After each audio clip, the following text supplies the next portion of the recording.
कि ये line of fire क्या होता है कि जैसे ही डे बाय डे आप एक्टिविटी करते हो आपके वर्क प्लेस में, तो वहाँ पर उस काम के समय में आप अपनी एक पोजीशंस बना लेते हो, एक पोजीशंस में खड़े रहते हो। तो उस लोकेशन में या फिर उस प्लेस में जो भी हज़ार्ड मौजूद है कि जिसकी वजह से नुकसान हो सकता है आपको, तो उसको लाइन ऑफ फायर कहते हैं। जैसे कि वो जो हज़ार्ड है वो हो सकता है कोई भी सोर्स हो या फिर सिचुएशन हो या फिर एक्ट हो। एग्जाम्पल लेते हैं ताकि आपको अच्छे से समझ में आए।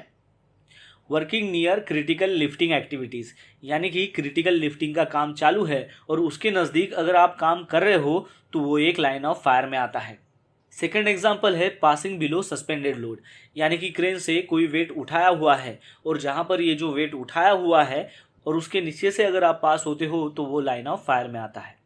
थर्ड एग्जाम्पल है कि जो भी प्रेशराइज सिस्टम है उसके नज़दीक में अगर आप प्रेजेंस हो तो वो भी लाइन ऑफ फायर में आता है। फिर उसके बाद है कि जो भी व्हीकल का मूवमेंट एरिया होता है उस एरिया में अगर आप मूव कर रहे हो यानी कि जा रहे हो तो वो भी लाइन ऑफ फायर में आता है। फिर उसके बाद है कि जो भी एनर्जाइज एरिया है वो अगर बैरिकेडेड किया हुआ है और उसके अंदर अगर आप जा रहे हो तब भी वो लाइन ऑफ फायर में आता है। फिर उसके बाद एग्जाम्पल है कि कोई भी मैकेनिकल इक्विपमेंट का आप इस्तेमाल कर रहे हो और जिसको गार्ड नहीं है वैसा अगर इक्विपमेंट अगर आप यूज़ कर रहे हो तो वो भी लाइन ऑफ फायर में आता है।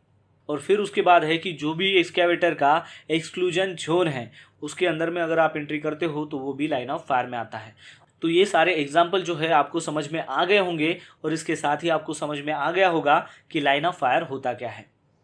फिर उसके बाद आपको एक और बात ध्यान में रखनी है कि जहाँ पर भी जिस वर्क प्लेस में आप काम कर रहे हो और उस वर्क प्लेस में जो भी हज़ार्ड है उससे सबसे पहले आपको बचना है, वो आपकी प्राइमरी रिस्पॉन्सिबिलिटी है। यानी कि खुद को प्रोटेक्ट करना उस वर्क प्लेस हज़ार्ड से, ये आपकी प्राइमरी रिस्पॉन्सिबिलिटी है।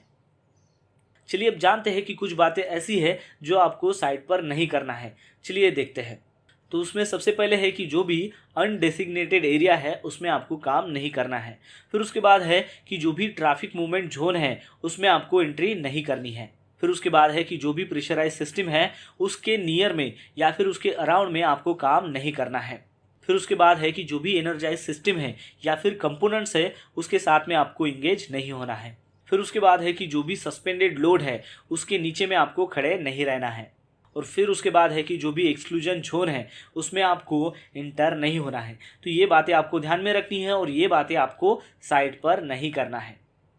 चलिए अब देखते हैं कि हमें साइट पर कौन से जो रूल्स है वो फॉलो करने हैं। तो सबसे पहले है कि जो भी डेसिग्नेटेड रूट है उसमें ही आपको गाड़ी चलाना है और व्हीकल की मूवमेंट करना है।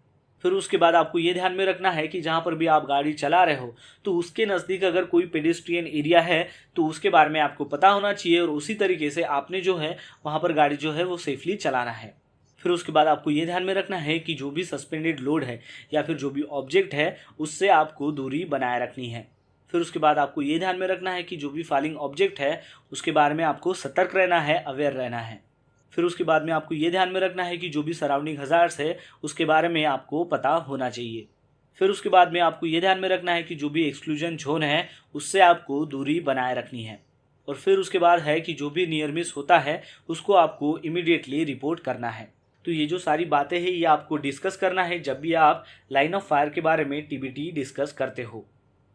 आशा करता हूँ कि आपको इस लाइन ऑफ फायर के बारे में पता चल गया होगा कि लाइन ऑफ फायर होता क्या है और आपके जो भी डाउट्स है वो सब क्लियर हो चुके होंगे। मिलते हैं नेक्स्ट वीडियो में एक नए टॉपिक के साथ।